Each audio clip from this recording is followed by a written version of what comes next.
हाँ, तो मैं बोल रहा था वेब डेवलपमेंट में है ना, हम जो चीज़ें सीखेंगे उसको थोड़ा सा समझ लो। वेब डेवलपमेंट में ना दो टर्म्स आती हैं, एक आता है फ्रंट एंड डेवलपमेंट, सही है, एक आता है बैक एंड डेवलपमेंट, सही है। अब फ्रंट एंड डेवलपमेंट और बैक एंड डेवलपमेंट में ना हमारे पास इन दोनों से मिल के जो है वेबसाइट कंप्लीट होती है। एक वेबसाइट तब बनती है जब हम उसका फ्रंट एंड डेवलपमेंट भी कंप्लीट कर लेते हैं और उसका बैक एंड डेवलपमेंट भी कंप्लीट कर लेते हैं, सही है। अब 2015 से लेके 2018 और 2015 के ईयर्स जो चल रहे हैं ना, उससे पहले क्या होता था कि एक डेवलपर होता था ना, वो अपना फ्रंट एंड भी पूरा कर लेता था एक वेबसाइट का और बैक एंड डेवलपमेंट भी पूरा कर लेता था, यानी कि वो फुल स्टैक डेवलपर कहलाता था जब वो ये दोनों चीज़ें सीख लेता था। लेकिन आजकल क्या है, आजकल टेक्नोलॉजी इतनी एडवांस हो गई है और इंडस्ट्री इतनी एडवांस हो गई है कि फ्रंट एंड डेवलपमेंट और बैक एंड डेवलपमेंट के दोनों के जो हैं डेवलपर्स अलग अलग कर दिए हैं इंडस्ट्री ने। जो डेवलपर क्या कर रहा है, फ्रंट एंड डेवलपमेंट करता है ना, वो बैक एंड डेवलपमेंट नहीं करता, और जो बैक एंड डेवलपमेंट करता है वो फ्रंट एंड डेवलपमेंट नहीं करता। आजकल टेक्नोलॉजी इतनी एडवांस हो गई है। अच्छा, फ्रंट एंड डेवलपमेंट में, अब फ्रंट एंड डेवलपमेंट के लिए हमारे पास जो है लैंग्वेजेस होती हैं डिफरेंट तरह की, सही है। और हमारे पास जो है बैक एंड डेवलपमेंट के लिए भी डिफरेंट तरह की लैंग्वेजेस होती हैं, सही है। यहाँ तक समझ आई है। अब फ्रंट एंड डेवलपमेंट में जो जो लैंग्वेजेस यूज़ होती है ना, कॉमन जो लैंग्वेजेस, उसमें HTML है। HTML तो जो है ना, वो हर वेबसाइट में, आप किसी भी टेक्नोलॉजी पे काम कर लो, आप कहीं भी चले जाओ, आप किसी भी फ्रेमवर्क पे काम कर लो, HTML तो आपको लाजमी आनी ही चाहिए। HTML के बगैर आप जो है वेबसाइट नहीं बना सकते, सही है। तो HTML तो हो गई पहले नंबर पे, सही है। इसके बाद हमारे पास आती है दूसरे नंबर पे जो लैंग्वेज आती है ना, वो आती है CSS, सही है। इसके बाद जो तीसरे नंबर पे लैंग्वेज आती है फ्रंट एंड डेवलपमेंट की, वो आती है जावास्क्रिप्ट, सही है। ये अभी मैं सिर्फ लैंग्वेजेस की तो बात, अवेश भाई, ये जो अपनी फ्रंट एंड डेवलपमेंट और बैक एंड डेवलपमेंट दोनों अलग अलग है अभी? दोनों अलग अलग समझा रहा हूँ ना। फ्रंट एंड डेवलपमेंट से और बैक एंड डेवलपमेंट से मिलके एक वेबसाइट बनती है। फ्रंट एंड डेवलपर भी अलग होते हैं, बैक एंड डेवलपर भी अलग होते हैं, और एक तीसरे तरह के डेवलपर्स होते हैं जिनको हम फुल स्टैक डेवलपर्स बोलते हैं, सही है। वो क्या करते हैं, वो फ्रंट एंड डेवलपमेंट भी करते हैं, बैक एंड डेवलपमेंट भी करते हैं। जो दोनों सीख जाता है ना, वो फुल स्टैक डेवलपर कहलाता है, सही है।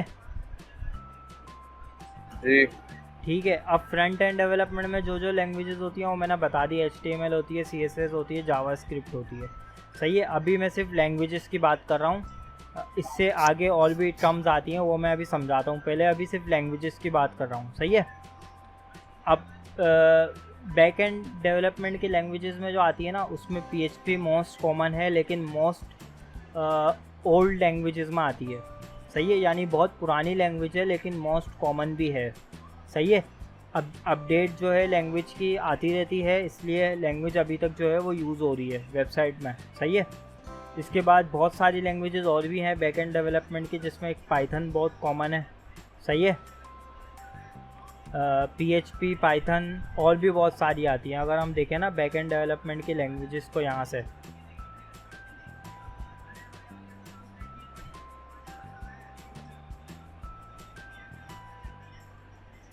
ये देखो, बैक एंड डेवलपमेंट में कितनी लैंग्वेजेस आती है हमारे पास।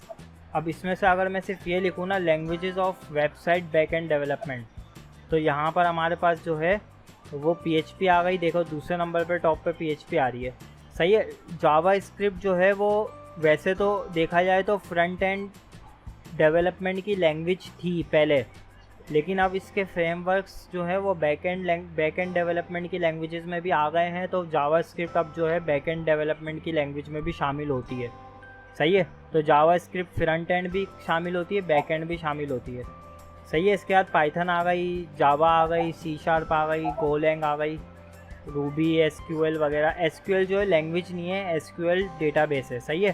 तो SQL जो है वो अलग से एक वो बैक एंड में ही शामिल है, लेकिन वो एक जो है वो लैंग्वेज ही है, लेकिन इससे मिल के जो है वो MySQL का एक डेटाबेस बनता है, सही है। तो ये सब समझ जाओगे तुम लोग आहिस्ता आहिस्ता ना। लेकिन ये लैंग्वेज जो है वो सिर्फ क्यूरीज लिखने के काम आती है, सही है। इससे हम सिर्फ क्यूरीज लिखते हैं। इससे किसी किस्म की जो है वो हम जो है वो क्या बोलते हैं, किसी किस्म का हम जो है कंडीशनल वो नहीं करते हैं, हम इससे कोड नहीं लिखते, कंडीशनल कोड नहीं लिखते, सिर्फ क्यूरीज लिखते हैं। क्यूरीज मतलब किस तरीके की क्यूरीज, जैसे डेटाबेस से कनेक्टिविटी करानी हो वेबसाइट की या इस तरीके का कुछ करना हो ना, तो हम एसक्यूएल लैंग्वेज यूज़ करते हैं और माई एसक्यूएल जो वो प्लेटफॉर्म यूज़ करते हैं। मतलब इस प्लेटफॉर्म से इस लैंग्वेज का लिंक होता है, सही है।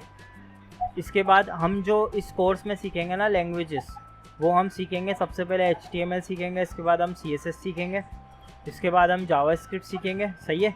फिर जावास्क्रिप्ट लैंग्वेज के मल्टीपल फ्रेमवर्क्स आ जाते हैं, सही है। उसमें से एक फ्रेमवर्क है jQuery, सही है, जिसको बहुत से लोग लाइब्रेरी भी बोलते हैं, सही है। फ्रेमवर्क या लाइब्रेरी आप कुछ भी बोल दो, सही है। तो हम ये सीखेंगे। ये jQuery लाइब्रेरी जो है ये जावास्क्रिप्ट से ही कंबाइन होके बनी है। मतलब जावास्क्रिप्ट इसके बैक एंड पे चल रहा होता है और फ्रंट एंड पे हम jQuery लिख रहे होते हैं, सही है। तो जो फ्रेमवर्क हम उनको बोलते हैं जो किसी लैंग्वेज से शॉर्ट करके हम बनाते हैं, तो वो फ्रेमवर्क हो जाता है उसका, सही है, ताकि डेवलपर आसानी से जो है वो कोडिंग कर सके, सही है। इसके बाद जो हम बैकएंड की लैंग्वेजेस सीखेंगे उसमें हम PHP सीखेंगे और MySQL सीखेंगे, सही है। तो ये सारी लैंग्वेजेस हम इस कोर्स में कवर करेंगे। समझ आ गया उस्मान? जी। अब अभी इतना डीपली जाने की ज़रूरत नहीं है, मैं सिर्फ रोड मैप समझा रहा था तुम लोगों को कि तुम लोगों का रोड मैप ये होगा। सबसे पहले हम HTML सीखेंगे, सही है। HTML बेसिकली क्या होती है, स्ट्रक्चर बनाने के काम आती है। जैसे एग्जांपल दूँ ना मैं, कोई घर बनाते हैं ना हम, तो सबसे पहले हम वो सीमेंट बजरी लेते हैं और ईंटें वगैरह लेके स्ट्रक्चर खड़ा करते हैं, सही है। तो हम वेबसाइट का स्ट्रक्चर खड़ा करने के लिए हम क्या करते हैं, उसका HTML कोड करते हैं। स्ट्रक्चर अच्छा होगा वेबसाइट का, तभी हम उसके ऊपर आगे CSS का कोड करके ना वेबसाइट को खूबसूरत बना सकते हैं, सही है। अब स्ट्रक्चर खड़ा कर दिया हमने, जैसे हमने वो सीमेंट बजरी ली, ईंटें ली और हमने एक घर का स्ट्रक्चर खड़ा कर दिया, सही है। अब CSS से हम क्या करते हैं, उसको है ना मज़ीद घर को जो है एनहेंस करते हैं, यानी कि हम वेबसाइट के ऊपर CSS से स्टाइलिंग करते हैं, सही है। स्टाइलिंग के काम आती है वेबसाइट के ऊपर ना। ये मिसाल के तौर पर घर बना लिया हमने, तो हम उसके ऊपर प्लास्टर कर रहे हैं, फिर कलर कर रहे हैं, सही है, फिर वो टाइलों का काम करा रहे हैं, तो ये सारा काम हम जो है CSS के थ्रू करते हैं, सही है। जावास्क्रिप्ट क्या काम आती है वेबसाइट के अंदर, जावास्क्रिप्ट एक्शंस परफॉर्म करने के काम आती है। जैसे हम किसी वेबसाइट के बटन के ऊपर क्लिक करेंगे तो एक पॉपअप खुल जाएगा, सही है। या किसी फॉर्म के नेक्स्ट के बटन के ऊपर क्लिक करेंगे तो फील्ड, पुरानी वाली फील्ड हाइड हो जाएगी, नई फील्ड आ जाएगी। तो ये सारे एक्शंस जो हैं वो जावास्क्रिप्ट से परफॉर्म होते हैं। यानी जब कोई यूज़र एक्शन करता है तो जावास्क्रिप्ट उसका रिएक्शन देती है यूज़र को, सही है। तो जावास्क्रिप्ट एक्शन परफॉर्म करने के लिए काम आती है, समझ गए। इसके बाद jQuery क्या है, jQuery जावास्क्रिप्ट की ही शॉर्ट फॉर्मेट में लिखा हुआ एक फ्रेमवर्क है या लाइब्रेरी है, सही है। तो अगर हम jQuery जावास्क्रिप्ट पहले सीखेंगे, फिर जावास्क्रिप्ट से हम jQuery की तरफ आएंगे ना, तो हम जावास्क्रिप्ट को छोड़ देंगे और फिर हम वेबसाइट के अंदर जो है वो jQuery के कोड्स लिखेंगे। तो jQuery वही काम करेगी जो जावास्क्रिप्ट कर रही थी, लेकिन jQuery जो है वो लिखने में शॉर्ट होती है, लंबी लंबी लाइनें नहीं लिखनी पड़ती हमें। शॉर्ट कोड से हम वही काम कर सकते हैं जो जावास्क्रिप्ट से हमें बहुत लंबा कोड लिख के करना पड़ रहा था, सही है। समझ आ गया जी। अच्छा, PHP क्या काम करती है, PHP से हम जो है वो PHP सबसे पहले होती है सर्वर साइड लैंग्वेज, इसको बोलते हैं सर्वर साइड लैंग्वेज, सही है। इससे हम क्या करते हैं, डेटाबेस के साथ वेबसाइट की कनेक्टिविटी कराते हैं, सही है। इसके बाद जैसे कोई फॉर्म यूज़र ना आके फिल करा वेबसाइट के अंदर, तो उस फॉर्म का जो डेटा होगा वो तुम्हारे डेटाबेस के अंदर जाके स्टोर हो जाएगा, सही है। तो ये काम हम जो है PHP के थ्रू करते हैं। जब तक हम PHP का कोड नहीं करेंगे या कोई दूसरी बैकएंड की लैंग्वेज यूज़ नहीं करेंगे, जो सर्वर साइड लैंग्वेजेस होती हैं वो यूज़ नहीं करेंगे, तो हम हमारे डेटाबेस से कनेक्टिविटी नहीं करा सकते यूज़र्स की। तो हम जो है वो फिर जो है वो स्टोर भी नहीं कर सकते कोई डेटा यूज़र का। तो हम फ्रंट एंड तो बहुत खूबसूरत सा बना सकते हैं, लेकिन जो फंक्शनलिटी डेटाबेस से कनेक्टिविटी वाली होती है वो सब नहीं कर सकते। सही है। अब मैं एक एग्जांपल देता हूँ फेसबुक की वेबसाइट से। सही है। ये मैंने फेसबुक का जो है वो खोला है, मैंने लॉगिन पेज। सही है। ये छोड़ दो यहाँ से, मैं इनकॉग्निटो पे खोल लेता हूँ facebook.com। सही है। अब ये मैंने फेसबुक का एक लॉगिन पेज खोला है। सही है। अब इसके अंदर जो है हम लैंग्वेजेस के एग्जाम्पल लेते हैं कि कौन कौन सी लैंग्वेज यूज़ होते हुए फेसबुक में क्या क्या काम हो रहा है। सही है। तो HTML यूज़ होते हुए वेबसाइट का एक स्ट्रक्चर बनाया गया है। अगर मैं इसका कंट्रोल यू करूँगा ना, तो ये जो पूरा कोड लिखा हुआ है इसमें HTML लिखी हुई है, हेड का टैग यूज़ हो रहा है। सही है। इसके बाद जो है वो बॉडी का टैग यूज़ हो रहा होगा कहीं ना कहीं नीचे। सही है। जैसे मैं सर्च करूं बॉडी, तो ये रहा बॉडी का टैग, यहाँ से शुरू हो रहा है, यहाँ पर हेड का टैग क्लोज़ हो रहा है।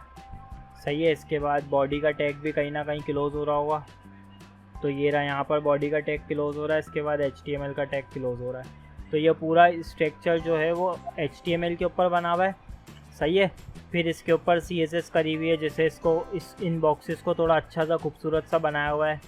फिर इस बटन के ऊपर कलर किया हुआ है, बैकग्राउंड कलर किया हुआ है। इसके ऊपर वो इसको फुल विड्थ किया हुआ है, फ़ॉन्ट साइज़ इसका थोड़ा सा इंक्रीज़ किया हुआ है। जैसे ये बैकग्राउंड कलर वगैरह दिया हुआ है, ये रहा ना।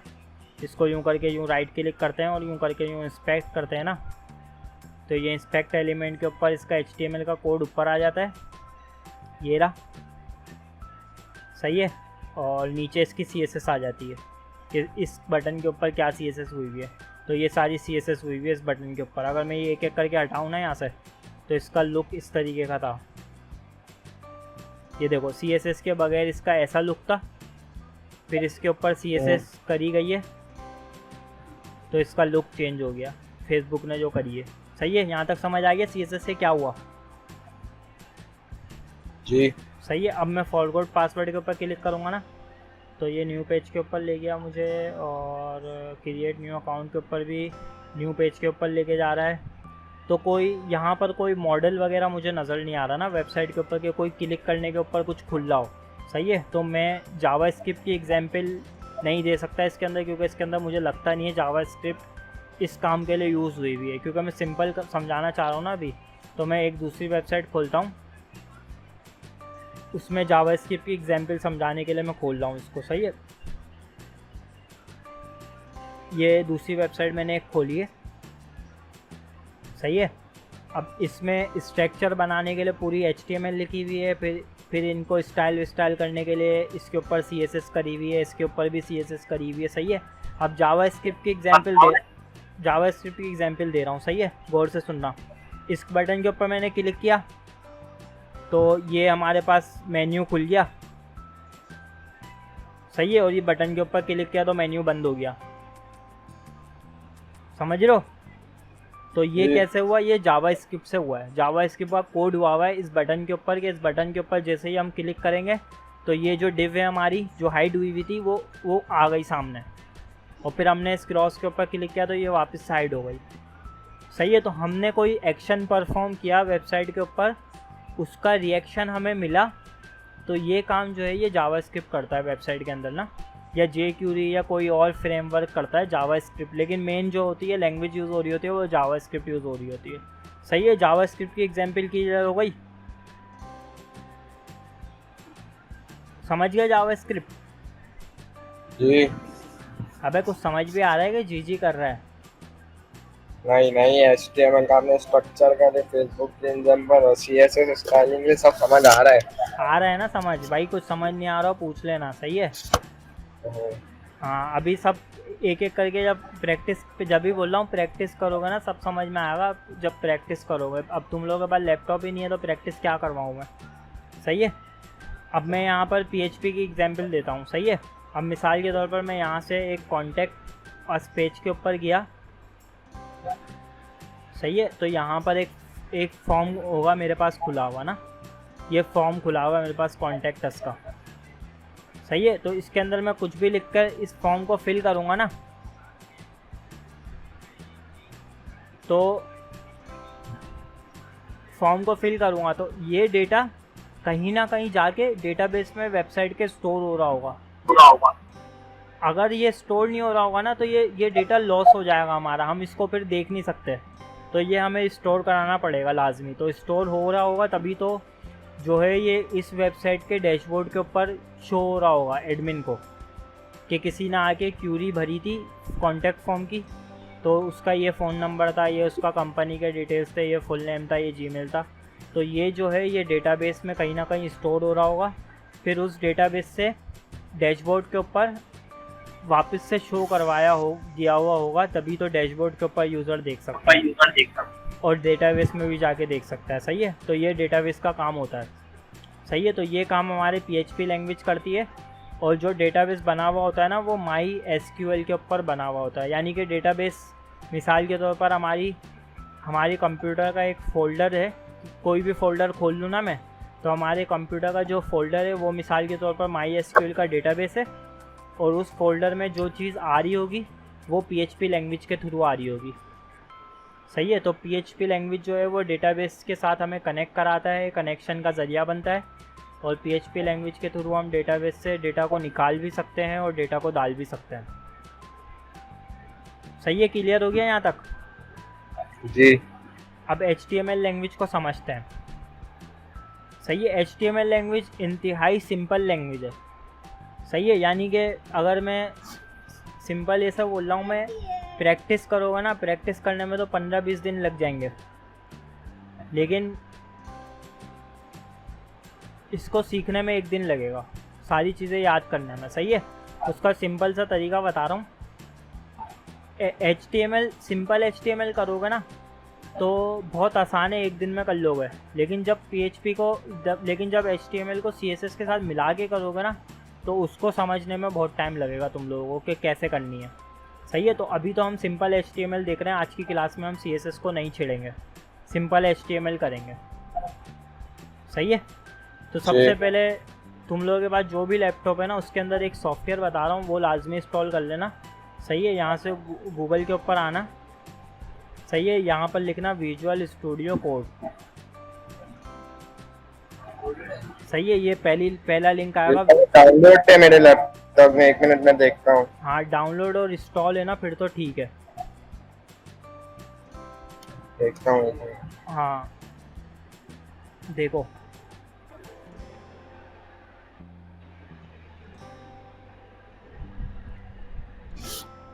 और हसनैन के लैपटॉप में? हसनैन के लैपटॉप में नहीं है। तो हसनैन ये डाउनलोड करना है ये। सही है, फिर इसको इंस्टॉल कर लेना। ठीक है। सही है, जैसे ही इंस्टॉल कर लोगे ना तो अपने किसी भी ड्राइव के अंदर कहीं पे भी जाके ना ऐसे करके फोल्डर बना लेना एक HTML का। जी। सही है, ये HTML का फोल्डर मैंने बना लिया। सही है, अब इसके अंदर जो है हमें प्रैक्टिस, कुछ बोल लो? नहीं। सही है, ये एक HTML की चीट शीट है। सही है, इसके अंदर HTML के सारे टैग्स दिए गए हैं कि कौन कौन सा टैग्स यूज़ करना है। सही है, HTML को थोड़ा सा देखने के लिए ना HTML लैंग्वेज होती क्या है और किस तरीके से काम करती है इसके लिए मैं एक HTML का PDF भी दिखा देता हूँ तुम लोगों को।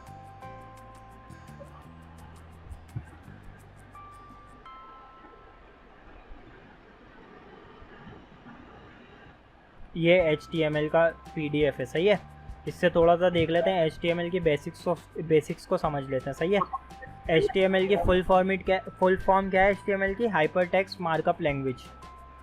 सही है, आई थिंक पहले सुना होगा, पहली दफ़ा नहीं सुन रहे होगे, है ना। वेब ब्राउज़र जो है जिनके ऊपर ये चलती है, Chrome, Firefox, safari, internet explorer के ऊपर चलती है। सही है, और वही स्टोरेज सिस्टम में मैंने बताया हम लोग MySQL यूज़ करेंगे, इसके अलावा MongoDB भी लोग यूज़ करते हैं। सही है, MongoDB PHP के ऊपर हम कनेक्ट नहीं कराते, MySQL कनेक्ट कराते हैं, लेकिन अगर हम PHP के अलावा कोई और दूसरी लैंग्वेज सीख रहे होते हैं ना बैकएंड के लिए, तो उसमें हो सकता है हमें डेटाबेस जो है वो MongoDB का यूज़ करना पड़ता, लेकिन MySQL जो डेटाबेस हम PHP के लिए यूज़ करते हैं। सही है, और ये हमारा सर्वर होता है जो बीच में अपाची यूज़ होता है।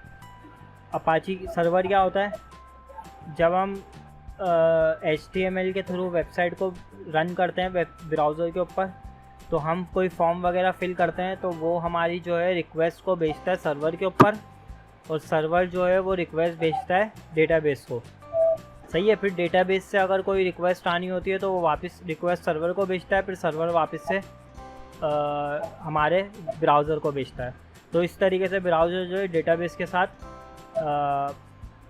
जो है अपना कनेक्शन बनाता है। सही है। इसके बाद जो है हाइपर टेक्स्ट मार्कअप लैंग्वेज है, इसके अंदर इटैलिक का टैग बताया हुआ है किस तरीके से इटैलिक का टैग यूज़ करते हैं। सही है। लेकिन ये पुराने फॉर्मेट में ऐसे यूज़ होता था HTML5 वगैरह में ना HTML5 नहीं, HTML4 वगैरह में यूज़ होता था।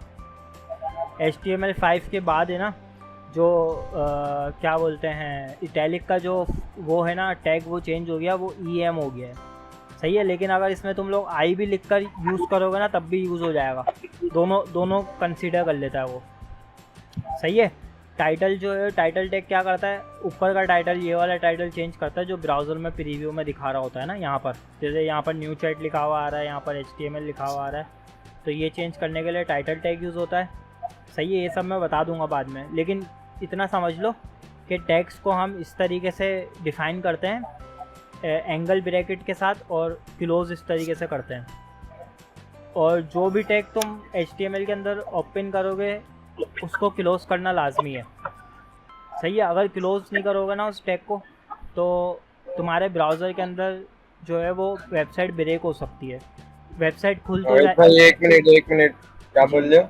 मैं बोल रहा हूँ अगर तुम HTML टैग को क्लोज नहीं एक मिनट। हाँ चलो कर दूँ स्टार्ट? हाँ बस 9 को स्क्रीन शो नहीं हो रही थी, हो गई। मैं बोल रहा हूँ अगर तुम लोग HTML टैग स्टार्ट करोगे इसके बाद उसको क्लोज नहीं करोगे ना, या फिर हेलो आवाज़ आ रही है? जी क्लियर है? स्टार्ट करूँ?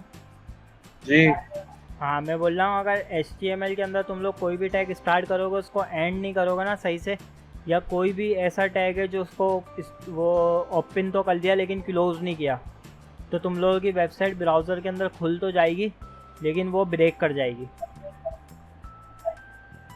सही है। क्लियर है? जी। अब यहाँ पर कुछ एग्जाम्पल दिया हुआ है HTML का कोड किस तरीके से होता है ना, तो यहाँ पर देखो H2 का टैग दिया हुआ है, H हमारा हेडिंग का टैग होता है। इसके बाद ये P का टैग दिया हुआ है, P का टैग हमारा पैराग्राफ का टैग होता है, और उसी पैराग्राफ के टैग के अंदर एक I का टैग लिया हुआ है जो हमारा इटैलिक का टैग होता है, इटैलिक बना देता है टेक्स्ट को। सही है। इसके बाद यहाँ पर हमारा एक UL का टैग लिया हुआ है। सही है। इसको बोलते हैं अनऑर्डर्ड लिस्ट। सही है। यू के टैग को मैं एक एक करके बताता रहता हूँ। ये इटैलिक का टैग है। सही है। और यही टैग अभी चेंज हो गया HTML5 के अंदर हो गया EM का टैग, तो तुम लोग दोनों यूज़ कर सकते हो। सही है।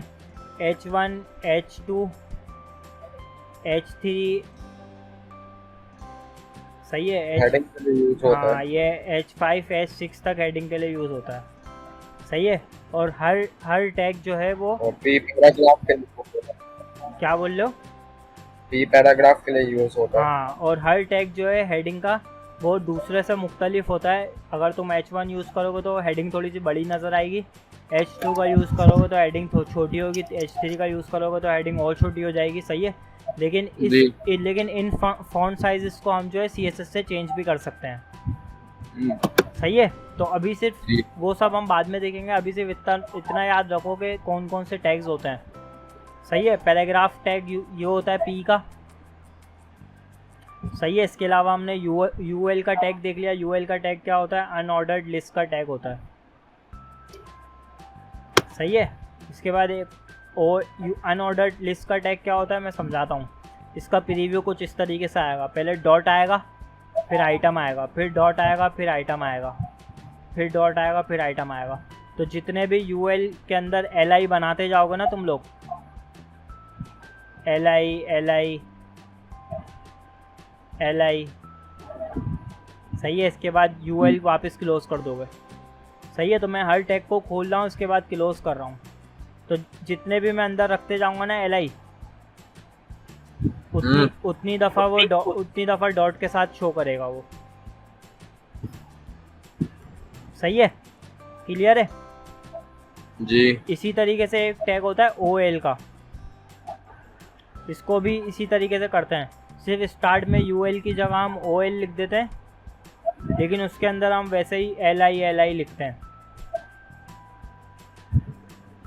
सही है, अंदर का सेम होता है, ऊपर से चेंज करना होता है सिर्फ ओ एल आई, बस अंदर वही आइटम या जो भी लिखना हो तुम लोगों को। सही है, तो इसका आउटपुट कैसा होता है ब्राउज़र के ऊपर, ये इस तरीके से दिखाता है 1 आइटम 2 आइटम 3 आइटम। तो ये एक ऑर्डर बना रहा है। सही है, तो इसलिए इसको ऑर्डर्ड लिस्ट बोलते हैं। सही है, इसकी फुल फॉर्म होती है ऑर्डर्ड लिस्ट। और ये यूएल है अनऑर्डर्ड लिस्ट, तो ये डॉट डॉट डॉट बनाता है। सही है, क्लियर है जी। सही है, तो ये अब तुम्हें समझ में आ गया इसका आउटपुट कैसा आएगा, एल आई का डॉट डॉट डॉट के साथ आएगा। सही है, इसके बाद ये कुछ इसने दिया हुआ है। अच्छा, एक चीज़ और समझा देता हूँ, यहाँ पर देखो पी का टैग मैंने क्लोज नहीं किया, तो अभी अगर मैं इसको ब्राउज़र में पेस्ट करता ना, वो टेक्स्ट एडिटर में पेस्ट करके ब्राउज़र में इसका व्यू चेक करता, तो ये ब्रेक हो जाता। तो पी का टैग क्लोज करना लाजमी है। सही है। अच्छा, अब जो है ये देखो, ये इसका इस कोड का प्रीव्यू देखो। इंट्रोडक्शन H2 में था तो इस तरीके से आ गया। इसके बाद पैराग्राफ में ये लिखा हुआ था, पैराग्राफ में बिल्कुल सेम टू सेम इसी तरीके से आ गया यहाँ तक, टैगिंग तक। इसके बाद C2 ये 142 वेब एप्लीकेशन जो है आई के अंदर था, तो ये इटैलिक आ गया। सही है। अब कुछ और टैग्स देखते हैं। सही है, एक टैग होता है ब्रेक का टैग। ये क्या करता है, ये लाइन ब्रेक कर देता है। यानी कि अगर मैं चाहता कि टैगिंग के बाद ये C2 145 नेक्स्ट लाइन में आता है यहाँ पर, तो मैं क्या करता है, ये आई के टैग से पहले यहाँ पर टैगिंग के बाद है ना, यहाँ पर एक ब्रेक का टैग लगा देता है, ये वाला, ये यहाँ पर लगा देता ना टैगिंग के बाद, तो ये ब्रेक हो जाता और ये यहाँ पर आ जाता। अच्छा, अब ज़रूरी नहीं है मैं यहीं लगाऊँ, यहाँ भी लगा सकता हूँ, दोनों जगह लगा सकता हूँ। सही है, कहीं भी लगा सकते हैं हम, यहाँ भी लगा सकते हैं, यहाँ भी लगा सकते हैं। तो वो क्या करता है, लाइन ब्रेक कर देता। यहाँ तक भी समझ आई है। अच्छा, अब जो है कुछ और टैग्स देख लेते हैं ब्रेक के अलावा। एक टैग होता है HTML का। सही है, इसको भी क्लोज करना लाजमी है। सही है, तो ये हमारा टैग जो है ये बिल्कुल स्टार्ट में होता है डॉक्यूमेंट के। ये हमारे ब्राउज़र को बताता है कि भाई जो लैंग्वेज हमने लिखी है ना, वो हमारी HTML की लैंग्वेज है पूरी। सही है, इसके बाद एक टैग होता है हेड का टैग। सही है, और एक टैग होता है बॉडी का टैग। इन सबको क्लोज करना लाजमी है। तो अपनी हैबिट बना लो, जो भी टैग HTML के अंदर ओपन करोगे उसको उसी वक्त क्लोज कर दो, इसके बाद अंदर लिखना शुरू करो, ताकि तुम्हें कल को ये हो ही ना कि तुम भूल जाओगे कोई टैग मैंने छोड़ा था और भूल गया हूँ मैं। सही है, तो हमने हेड का टैग भी देख लिया, हमने बॉडी का टैग भी देख लिया। ये फॉर्मेट है असल में HTML का ना। हम जो भी इसके बाद लिखेंगे ना, वो सब कुछ बॉडी के टैग के अंदर लिखेंगे, मतलब ये सब कुछ हमारा बॉडी के टैग के अंदर आएगा। और हेड का टैग हम ऐसे ही खाली छोड़ देंगे, इसको हम बाद में देखेंगे क्या होता है। ये इसके अंदर हम सिर्फ एक चीज़ डिफाइन करते हैं, टाइटल हमने देख लिया है क्या होता है। सही है, टाइटल से हम ऊपर वाला टाइटल डिफाइन करते हैं। तो यहाँ पर मैं लिख देता हूँ HTML। सही है, अब मैं इस पूरे कोड को कॉपी करता हूँ। सही है, यहाँ से जो है मैंने फ़ोल्डर एक बनाया था HTML का, इसके अंदर मैं एक फ़ाइल क्रिएट करता हूँ, इसको नाम देता हूँ class1.html। अच्छा, एक्सटेंशन जो भी हम बनाएंगे HTML कोड करने के लिए, उसकी एक्सटेंशन हम HTML कर देंगे। सही है, अगर HTML करने के बाद भी कुछ मसला आ रहा है ना कि आगे .txt खुद ब खुद लग रहा है, तुम चेंज नहीं कर पा रहे टैग को, तो यहाँ से क्या करते हैं, यहाँ से हम ऑप्शंस, ये वैसे विंडोज़ 11 है ना, तो मुझे इतना इसका आइडिया नहीं है, लेकिन विंडोज़ 10 अगर तुम लोगों के पास हो ना, तो तुम लोग फोल्डर के अंदर देखना, ऊपर एक वो बना हुआ होता है पूरा वो यहाँ पर एक पूरा है ना बड़ा सा ऑप्शंस का वो बना हुआ होता है, उसके अंदर मेरा विंडो 11 है। आपके पास भी विंडोज 11 है? हाँ, मेरा एक लैपटॉप विंडो 11 और दूसरा वाला जो असनन के पास है वो विंडो 7 है। हाँ तो ये रहा विंडोज 11 के अंदर, ये रहा व्यू के अंदर अगर तुम जाओगे ना तो यहाँ पर फाइल नेम एक्सटेंशंस के ऊपर टिक हुआ हुआ है। अच्छा, सही है, तो इसके ऊपर टिक कर दोगे ना तो यहाँ पर जो वो जो .txt वाला इशू आ रहा होगा ना, अगर HTML में कन्वर्ट नहीं हो रही .txt रहेगी तो इसके ऊपर टिक कर देना, फिर उस एक्सटेंशन को रीनेम करके ना चेंज कर देना। आगे अगर .txt आ रहा है उसको रिमूव कर देना तो वो HTML में कन्वर्ट हो जाएगा डॉक्यूमेंट में। सही है, तो मेरा ऑलरेडी टिक था। सही है, तो ये अब क्लास 1 जो है हमारी HTML के नाम से सेव हो गई। अब इसको खोलने के लिए मैं यहाँ से ओपन विद करूँगा, विजुअल स्टूडियो कोड कर दूँगा। सही है जी। तो ये मेरा जो है ओपन हो गई फाइल। सही है, अब इसके अंदर HTML की फाइल है ना, क्योंकि ये सही है, ये पूरा कोड PHP का था। अच्छा, अब HTML की फाइल थी ना, तो इसके अंदर एक शॉर्टकट पहले मैंने देख लो HTML के नाम से सेव किया। अगर मैं सेव HTML के नाम से नहीं करूँ ना एक्सटेंशन, मैं एक फाइल बनाऊँ न्यू, तो इसके अंदर एक्सक्लेमेशन मार्क डालूँ ना तो कुछ भी नहीं होगा। उसने मुझे कुछ नहीं दिया, एक्सक्लेमेशन मार्क ही दिया सिर्फ। सही है, लेकिन अगर मैं इस फाइल को सेव कर लूँ ना, जैसे मैंने ये वाली फाइल सेव कर ली है पहले ही HTML के एक्सटेंशन के साथ, अब मैं इस फाइल के अंदर एक्सक्लेमेशन मार्क डालूँ ना तो ये देखो मुझे नीचे दे रहा है एक्सक्लेमेशन मार्क। अगर मैं इसको इंटर कर दूँ ना नीचे सेलेक्ट करके सिंगल वाले को, तो ये ऑटोमेटिकली पूरा HTML का फॉर्मेट यहाँ पर लिख देगा। सही है, ये चीज़ समझ में आ गई? इसको ट्राई करना अपने लैपटॉप के अंदर ना लाजमी। सबसे पहले फाइल ये पहले अवेश भाई ये जो है ना ये हमने पहले किया हुआ है, हुआ है हमसे। हाँ हुआ है ना, तो बस ये HTML के नाम से फाइल एक्सटेंशन को सेव कर दी। इसके बाद जो है वो हमने ये, अब मैं इसको नहीं कर रहा अभी। सही है, ये हम बाद के कॉन्सेप्ट्स में, अभी हमें प्रैक्टिस करनी है ना, तो हम ये मैं पूरे कोड को कॉपी करता हूँ HTML के, इसको यहाँ पर मैंने पेस्ट किया। अब इसमें से जो एक्स्ट्रा है ना खाली, उनको हटा देता हूँ। ये सब खाली है, ये हेडिंग्स नहीं है।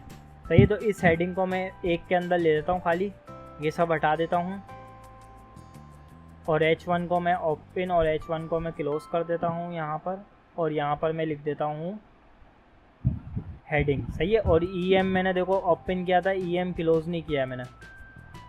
सही है, तो मैं जैसे ही EM क्लोज कर दूंगा तो EM यहाँ पर मेरा क्लोज हो गया। इटैलिक मेरे को चाहिए ही नहीं अब, तो मैंने ये इटैलिक के लिए तुम लोगों को EM दे दिया। बॉडी का टैग स्टार्ट हुआ, EM स्टार्ट हुआ, EM क्लोज हुआ, H1 स्टार्ट हुआ, H1 क्लोज हुआ। पैराग्राफ इसकी साइज़ बढ़ानी है थोड़ी सी ताकि तुम लोगों को साफ नज़र आए ना।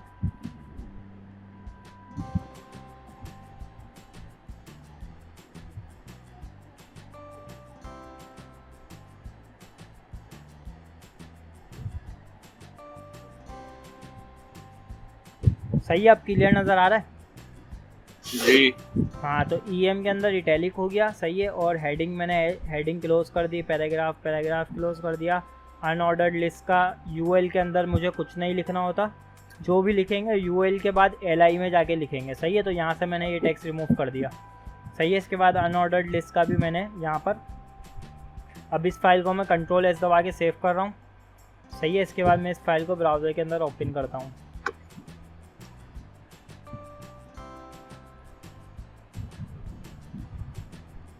तो ये देखो ये मेरे पास आ गया, सबसे पहला वाला इटैलिक हो गया। सही है, इसके बाद H1 आ गया हेडिंग का, इसके बाद पैराग्राफ आ गया, इसके बाद ये LI आ गया, इसके बाद OL आ गया। सही है, ये देखो OL ordered list, unordered list, paragraph, heading और इटैलिक। सही है, और इसका ब्राउज़र के अंदर अगर मुझे कोड देखना है तो मैं क्या करूँगा, यहाँ से राइट क्लिक करके व्यू पेज सोर्स कर सकता हूँ। सही है, इसके अलावा Ctrl+U दबा के भी चेक कर सकता हूँ। सही है, तो यहाँ से मुझे कोड नज़र आ जाएगा। समझ गए?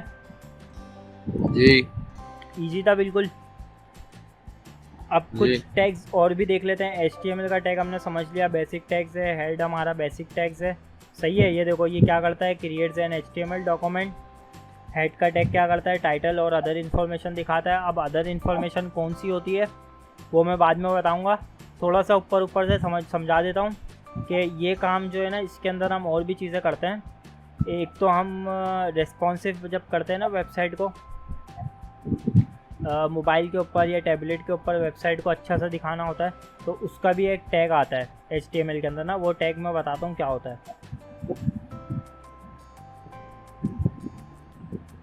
वो ये वाला टैग होता है व्यू पोर्ट का। सही है, व्यू पोर्ट का ये वाला टैग अगर नहीं होगा ना, मिसाल के तौर पर ये टैग मैं हटा दूंगा किसी वेबसाइट में से, तो जैसी वेबसाइट जैसा लुक मेरा वेबसाइट का ब्राउज़र के अंदर वो डेस्कटॉप के ऊपर आ रहा होगा ना, जैसे ये मैं वेबसाइट खोलूँ facebook.com का कॉम की। सही है, यहाँ पर नहीं, सॉरी, मैं इनकॉग्निटो पे इसको खोल लेता हूँ।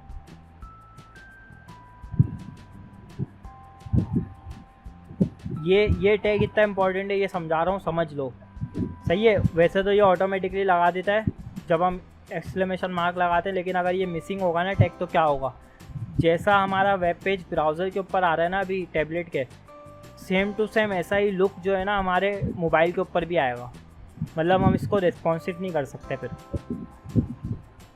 सही है, मतलब वो छोटा सा फॉर्म हमें दिखा रहा होगा स्क्रीन के ऊपर ना, क्योंकि हमारी मोबाइल की स्क्रीन तो बहुत छोटी सी होती है ना, तो ये सब छोटा सा हो जाएगा और फॉर्म भी छोटा सा साइड में दिखा रहा होगा।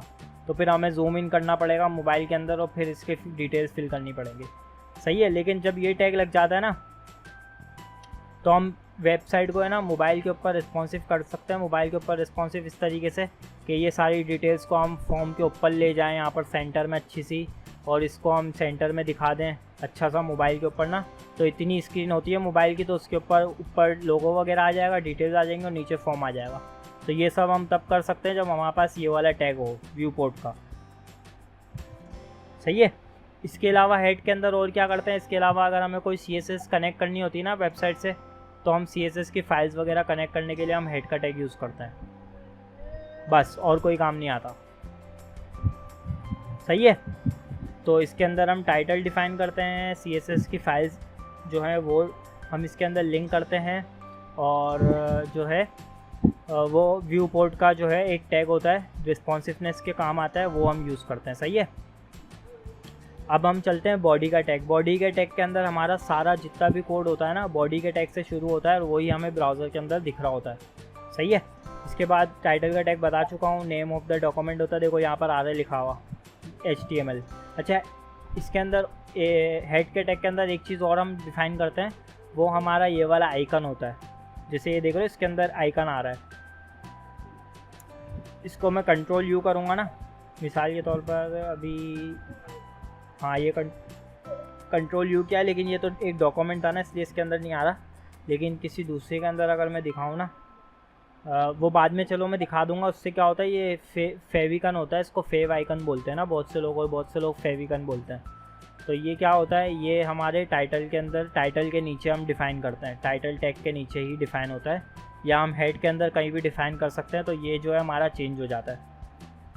सही है, तो ये भी हम हेड के अंदर करते हैं। इसके बाद हमारे पास बॉडी के अंदर ये छोड़ दो, ये क्या चीज़ है ये बाद में बताऊँगा, अभी इसको छोड़ दो।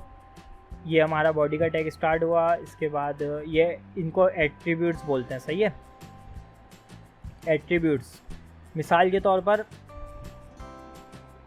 बॉडी के अंदर मैं कोई भी चीज़ लिखूंगा ना और उसको एक वैल्यू डिफ़ाइन करूंगा, मिसाल के तौर पर BG कलर मैंने लिखा और इसको मैंने एक वैल्यू डिफ़ाइन कर दी ब्लैक। सही है, तो ये हमारा एक एट्रीब्यूट हो गया। ये हमारी वेबसाइट के ऊपर कोई फ़र्क नहीं लाएगा, इसको ब्लैक नहीं कर देगा, इसको ब्लैक नहीं कर देगा, बल्कि कर दिया इसने। सही है, तो कुछ प्री डिफाइंड भी होते हैं एट्रीब्यूट्स, लेकिन कुछ ऐसे एट्रीब्यूट्स भी होते हैं जो हम खुद के बना सकते हैं। जैसे कि मैं एक बना दूं, BG कलर की जगह मैं एक बना दूं बैकग्राउंड के नाम से ना, बैकग्राउंड कलर। अब देखो इसने काम नहीं किया, लेकिन ये एक एट्रीब्यूट है जो बन गया BG के ऊपर। इसको हम किसी और लैंग्वेज में यूज़ करने के लिए काम आता है ये हमारे, लेकिन इसको बोलते क्या है अभी सिर्फ इतना समझ लो, इसको बोलते हैं एट्रीब्यूट। कोई भी चीज़ किसी भी टैग के साथ डिफ़ाइन हुई भी होगी ना, क्लास भी डिफ़ाइन हुई होगी, तो क्लास उसका एट्रीब्यूट होगा। सही है, तो सही है, तो ये हमारे एट्रीब्यूट्स हो गए सारे। इसमें बहुत सारे एट्रीब्यूट्स हैं, टैग्स के नाम से भी है, sets text colour using name और हेक्स वैल्यू। टेक्स्ट का कलर डिफाइन कर देता है, यानी कि अगर मैं तुम्हें एग्जाम्पल, बहुत सिंपल सी एग्जांपल दूं, जैसे बीजी कलर के अंदर मैंने ब्लैक दिया था ना, तो ये ब्लैक हो गया। इसी तरीके से ये बोल रहा है टेक्स्ट लिख के आगे एक और डिफ़ाइन करते हैं टेक्स्ट, और इसको मैं डिफ़ाइन कर देता हूँ वाइट। तो अब इसका टेक्स्ट कलर वाइट हो जाना चाहिए। देखो हो गया। तो ये कैसे हुआ? ये इन एट्रीब्यूट से हुआ है जो HTML के अंदर प्री डिफाइंड थे, HTML ने दिए थे। इनका यूज़ हम भी नहीं करते वैसे तो, इसलिए मुझे भी नहीं पता था, लेकिन याद रख लो अब न्यू टेक्नोलॉजी आई है ना, HTML5 HTML6 वगैरह में अब ये नई चीज़ें आ गई हैं। सही है। तो इसके बाद एक लिंक है। लिंक क्या करता होगा? लिंक मेरे ख्याल से कोई हम लिंक देते हैं ना, तो उसका कलर चेंज कर देता है। जैसे कि लिंक को अभी मैं यहाँ पर एक कलर दे देता हूँ ब्लू। सही है। अभी हमारे वेबसाइट के ऊपर कोई लिंक नहीं है तो ब्लू नहीं आएगा। अब मैं लिंक एक ऐड करता हूँ। लिंक ऐड करने के लिए क्या करना पड़ता है? ए का टैग यूज़ करना पड़ता है। ए का टैग यूज़ करो, ए का टैग क्लोज करो, सिंपल रखो बिल्कुल। इसको लिखो कुछ भी नाम, विजिट लिंक। सही है। इसके अंदर इस ए के टैग के साथ भी एक एट्रीब्यूट हमें पास करना पड़ता है कि लिंक क्या है भाई, लिंक क्या है। लिंक तो बताओ। लिंक तो बताया ही नहीं हमने कि क्लिक करने पे जाएगा कहाँ। तो वो जाएगा गूगल के ऊपर, google.com। सही है। तो ये एक एट्रीब्यूट हो गया इसका। एंकर, इसको एंकर टैग बोलते हैं। एंकर टैग का एक एट्रीब्यूट हो गया। अब मैंने लिंक को यहाँ पर डिफाइन किया हुआ है ब्लू कलर, तो ये ऑटोमेटिकली लिंक को ब्लू कलर कर देगा अगर ये हो गया होगा तो। सेव नहीं किया आई थिंक मैंने, फाइल सेव है। एक मिनट ना,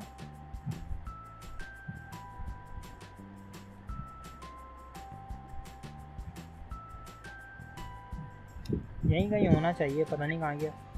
लिंक तो आ गया यहाँ पर। तो ऐसे करके हम चेक भी कर सकते हैं। अगर नहीं आया ना आपका, तो आप ऐसे करके यूँ स्पेक पे जाओ, यूँ करके यूँ एक एक करके ड्रॉप वो करो, होवर करो। तो ये हमारा LI ये रहा। इसके बाद ये OL था। इसके बाद देखो यहाँ पर शो नहीं कर रहा, वो कोड में शो कर रहा है लेकिन यहाँ पर शो नहीं कर रहा। तो इसको शो करने के लिए Ctrl+U दबा के हार्ड रिफ्रेश कर, Ctrl+Shift+R दबा के हार्ड रिफ्रेश करा है। देखो मैंने हार्ड रिफ्रेश कैसे होता है? लिंक ब्लू क्या बोल लो? हो गया लिंक ब्लू। लिंक ब्लू तो हो गया, लेकिन हार्ड रिफ्रेश कैसे किया मैंने?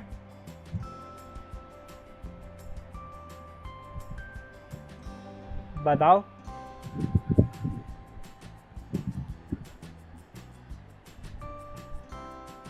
हेलो उस्मान। हाँ जी अवेद भाई। मैं बोल रहा हूँ हार्ड रिफ्रेश कैसे किया मैंने?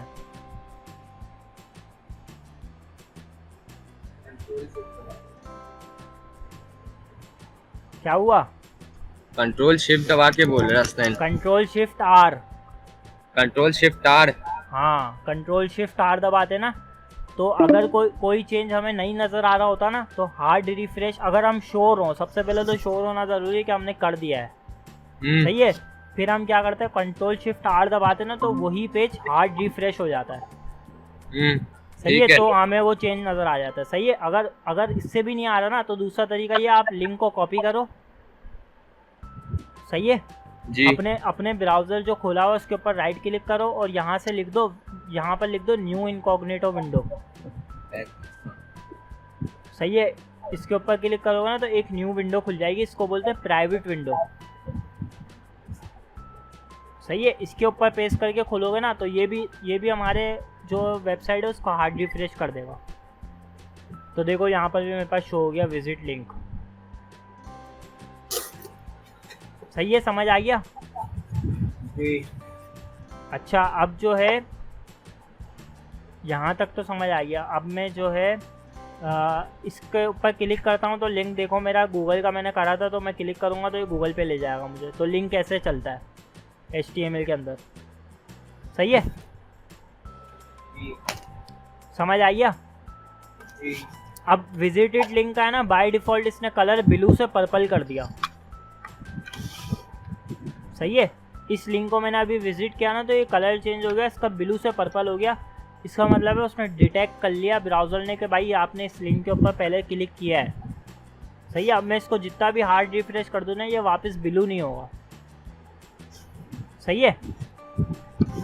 तो इस कलर को चेंज करने के लिए हम क्या यूज़ करते हैं यहाँ पर, ए लिंक का कलर करके मैं वापस से इसको कर देता हूँ वाइट। अब मैं इसको बोल रहा हूँ कि भाई जो लिंक हमने विज़िट कर, या वाइट नहीं रेड, चलो रेड करते हैं। तो जो लिंक हमने विज़िट कर लिया ना उसको आप रेड कर दो। अब मैं इसको रीलोड करता हूँ ना हार्ड। अच्छा एक मिनट, ए लिंक ही है ना, नहीं वी लिंक है, सॉरी ए लिंक नहीं है, वी लिंक है। वी लिंक का फुल फॉर्म है विजिटेड लिंक, सही है। तो मैंने वी लिंक कर दिया। अब मैं इसको रीलोड करता हूँ, देखो मेरा रेड हो गया कलर, सही है। तो मैंने इसको विजिट कर लिया तो ऑलरेडी ना, तो ये रेड हो गया। अब मैं एक और लिंक नीचे डिफाइन करता हूँ, इसको मैं दे देता हूँ facebook.com और इसको मैं कर देता हूँ विजिट फेसबुक, सही है। अब मैंने इसको सेव कर दी फाइल को। अब मैं Ctrl+Shift+R करता हूँ तो ये देखो यहाँ पर विजिट फेसबुक जो है ब्लू कलर में आ रहा है और विजिट लिंक मैंने पहले विजिट कर लिया तो वो रेड कलर में आ रहा है, सही है। क्लियर है जी।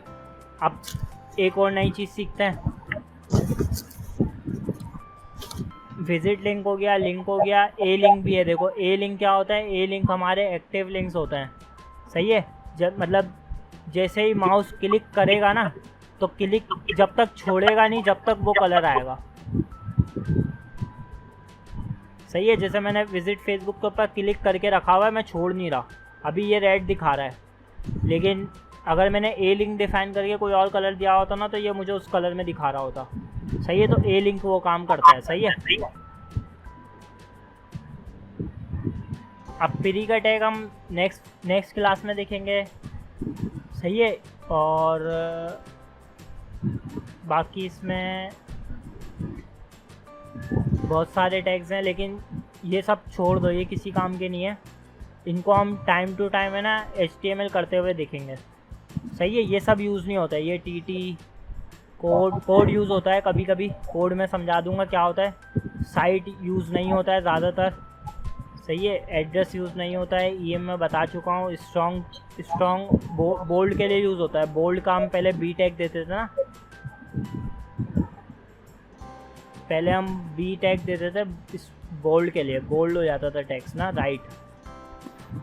अब मैं इसको भी कोड में डाल के दिखाता हूँ, सही है। तो ये मेरा बोल्ड हो जाएगा टेक्स्ट ना, ये देखो बोल्ड हो गया, ये इससे ज़्यादा बोल्ड ये है, सही है। तो बोल्ड जो है वही काम करता है जो स्ट्रॉन्ग करता है। अब मैं इसको स्ट्रॉन्ग से चेंज कर देता हूँ, तो स्ट्रॉन्ग मैंने इसको कर दिया। अब मैं इसको रीलोड करता हूँ तो ये जो है वो हमारे पास वही है, कोई चेंज नहीं आया। तो ये हमारा बोल्ड का टैग काम करता है, स्ट्रॉन्ग का ना, सही है। अब हम नेक्स्ट वीडियो के अंदर है ना, जब हम कल की क्लास कंटिन्यू करेंगे उसके अंदर हम क्या क्या चीज़ें देखेंगे सुन लो। सबसे पहले हम टेबल का टैग देखेंगे, बहुत इंपॉर्टेंट है। एक टैग हम देखेंगे फॉर्म का, सही है। फॉर्म के अंदर डिफरेंट तरह के टैग्स आते हैं, ये फॉर्म की ब्रांचेस होती हैं। इनपुट वगैरह के टैग ना, ये जैसे ये रहे आ रहा है इनपुट के टैग, फॉर्म का टैग, सही है। ऑप्शन का टैग, सेलेक्ट का टैग, ये सब हमारे फॉर्म के अंदर आते हैं, यानी फॉर्म के अंदर ही डिफाइन करते हैं ये सब फॉर्म, सही है। तो ये सब हमारे फॉर्म के अंदर आ गए। और टेबल के अंदर जो टैग आते हैं ना, उसमें एक आता है TR और एक आता है TD और एक आता है TH, इनको हम समझ लेंगे, सही है। ये रहा, ये सब टेबल के टैग हैं, सही है। यहाँ तक क्लियर हो जाएगा। इसके बाद फिर हम है ना CSS की तरफ आएंगे और CSS और HTML को मिला के ना वो हम फिर कोई सेक्शन वगैरह डिज़ाइन करके देखेंगे कि दोनों को एक साथ किस तरीके से कंबाइन करके बनाया जाता है, सही है। तो अवेश भाई इसकी प्रैक्टिस हम करेंगे, इसकी प्रैक्टिस नेक्स्ट क्लास में हम करेंगे। जैसे ये टेबल वगैरह मैं सिखा दूँ, फॉर्म वगैरह तुम लोगों को सिखा दूँ, फिर तुम लोगों को एक टास्क दूंगा मैं जिसके अंदर तुम्हें ना एक फॉर्म बनाना होगा, सही है। और फॉर्म के अंदर तुम लोगों को 2-3 फील्ड्स वगैरह बनानी पड़ेंगी, 4 फील्ड्स बनानी पड़ेंगी। जैसे कॉन्टैक्ट का फॉर्म होता है ना, नेम की फील्ड बनानी पड़ेगी, ईमेल की फील्ड बनानी पड़ेगी, फ़ोन की फ़ील्ड बनानी पड़ेगी और मैसेज की फ़ील्ड बनानी पड़ेगी। सही है, ये 4 फ़ील्ड्स तुम लोग नेक्स्ट क्लास में अपने अपने लैपटॉप को बिल्कुल अच्छे तरीके से रेडी रखना। सही है, पहले मैं क्लास का थोड़ा सा बेसिक समझा दूंगा, टेबल वगैरह समझा दूंगा, फॉर्म समझा दूंगा तुम लोगों को। फिर तुम लोग जो है HTML की कोडिंग शुरू करना और बगैर कोई CSS करे कुछ नहीं करना, CSS सिर्फ HTML करना। और तुम लोग है ना एक फॉर्म HTML के ऊपर बनाना और उसी फॉर्म के नीचे एक टेबल बनाना। टेबल के अंदर हम एक रो बनाएंगे और उसके अंदर हम 2 रोज़ बनाएंगे टोटल। सही है, उसके अंदर एक रो तो हमारी होगी हेडर की रो, मेन हेडर की रो होगी, उसके अंदर हम कॉलम के नाम डिफ़ाइन करेंगे। सही है, तो ये हमारा टेबल बनेगा 2x4 का। सही है, यानी कि 2 रोज़ होंगी और 4 कॉलम होंगे। 4 कॉलम कौन कौन से होंगे, बल्कि 4 भी नहीं 5 कॉलम कर लो, 2x5 का बनेगा। सही है, तो 5 कॉलम कौन कौन से होंगे। पहला कॉलम हमारा होगा सीरियल नंबर का, दूसरा कॉलम हमारा नेम का होगा, तीसरा कॉलम हमारा ईमेल का होगा, चौथा कॉलम हमारा फ़ोन का होगा, पांचवा कॉलम हमारा मैसेज का होगा। ये एक टेबल बनाएंगे नेक्स्ट क्लास में हम। सही है, और टेबल के ऊपर ही एक फॉर्म बनाएंगे जिसमें ये 4 फील्ड्स होंगी और नीचे टेबल बनाएंगे। फर्स्ट रो के अंदर टेबल की तुम लोग ये डिफ़ाइन करना है हेडर के अंदर, और दूसरी रो के अंदर अपना अपना नाम और वो जैसे हसनैन, अपना ईमेल एड्रेस में ईमेल एड्रेस डिफ़ाइन करना। अगर नहीं है तो कुछ भी लिख देना, hasnain@gmail.com। फिर चौथे कॉलम के अंदर अपना फ़ोन नंबर और पांचवें कॉलम के अंदर अपना मैसेज। सही है, तो ये एक टेबल बन जाएगा जिसके अंदर 2 रोज़ होंगी और एक फॉर्म बनेगा। ये हम नेक्स्ट क्लास में करेंगे, लेकिन क्लास शुरू करने के बाद पहले हम इसको समझेंगे कि ये करते कैसे हैं। सही है, क्लियर है।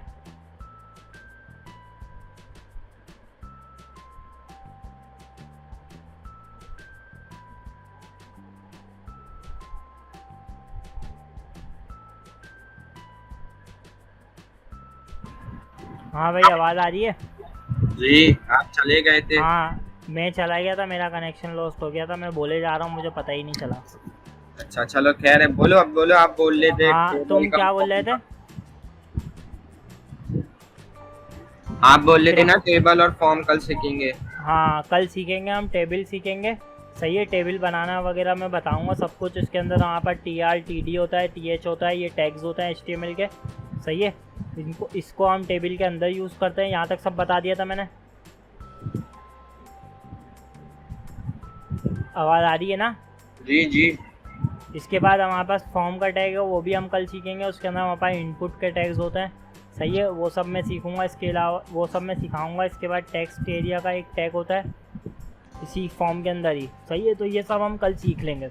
सही है, फिर तुम लोगों को ये सब सिखाने के बाद फिर मैं टास्क असाइन करूँगा। उसमें तुम लोगों को क्या करना होगा, बगैर कोई CSS करे, कुछ भी करे, सिर्फ एक फॉर्म बनाना होगा। उसमें 4 फील्ड्स डालनी होंगी, नेम की, ईमेल की, फ़ोन की और मैसेज की। सही है, और उसी फॉर्म के नीचे एक टेबल बनाना होगा जिसमें 2 रोज़ होंगी और 5 कॉलम होंगे।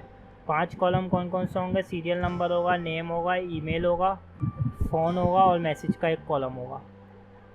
सही है, ये तुम्हारी रो 1 होगी जिसके अंदर हेडर आ गया। और फिर रो 2 के अंदर तुम लोग जो है वो उस सीरियल नंबर के अंदर 1 लिखोगे, नेम के अंदर अपना नाम, ईमेल के अंदर ईमेल, फ़ोन के अंदर फ़ोन और मैसेज के अंदर कुछ भी लिख दोगे। सही है, तो ये टोटल 2 रोज़ बनेंगी। पहली रो हमारी हेडर की होगी और दूसरी रो में तुम लोग अपना डेटा डालोगे। ठीक है। सही है, ये पूरा काम एक ही पेज के अंदर करना पड़ेगा। सही है, ये मैं कल समझाऊंगा। पहले तुम लोगों को ये समझाऊंगा, फिर ये करना तुम लोग प्रैक्टिस। अवेश भाई, इसको तकरीबन सीखने में कितना टाइम लगेगा? ये 2 दिन में हमने HTML कवर कर ली बस। इतना सही है। हाँ, इसके बाद हम CSS के ऊपर आएंगे। अच्छा। CSS के साथ HTML जब सीखेंगे ना, तो उसमें हमें 15-20 दिन लग जाएंगे। 15-20 दिन? हाँ, वो भी मतलब तुम लोगों को उसके बाद भी तुम लोगों को प्रैक्टिस चाहिए होगी खूब, कि तुम लोग एक अच्छी तरीके से प्रैक्टिस कर सको चीज़ों की। अच्छा, समझ लो। इसके बाद फिर हम जावास्क्रिप्ट की तरफ और जाएंगे। अच्छा। सही है, लेकिन 15-20 दिन के बाद भी तुम लोग इतना सीख जाओगे कि तुम लोग खुद से कोई डिज़ाइन जो है वो देखते हुए HTML और CSS के ऊपर पूरा डिज़ाइन रेडी कर सको। समझ लो। जी जी। हाँ, तो इतना सीख जाओगे 15-20 दिनों में। चलो ठीक है, फिर कल ठीक है। कल दूसरी क्लास शुरू करेंगे। हाँ कल दूसरी क्लास शुरू करेंगे। सही है हसनैन, सही है उस्मान। अवेद भाई ने बोला था 10 से 11 सही है। तुम लोगों की मर्ज़ी है, मुझे कोई इशू नहीं है। मैं बस आज थोड़ा सा वो चला गया था कहीं काम से ना, वैसे मैं होता हूँ घर में ही। चलो फिर ठीक है। ठीक है। 9:45 से 9:45 सही है, 11 सही है। हाँ सही है, जैसा तुम लोगों को ठीक है। 9:30 से 10:30। 9:30 बजे नमाज से हाँ हाँ वही, मतलब वो 10-15 मिनट तो फिर ऊपर नीचे होते ही है ना। ठीक है अवेद भाई, ठीक है, आपको तो ठीक कोई है। मसला नहीं है ना? नहीं नहीं, मुझे कोई इशू नहीं है। सही है, सब समझ आई है आज का। जी। और ये चीट शीट है ना, मैं तुम लोगों को ग्रुप में दे रहा हूँ। अच्छा। सही है। तुम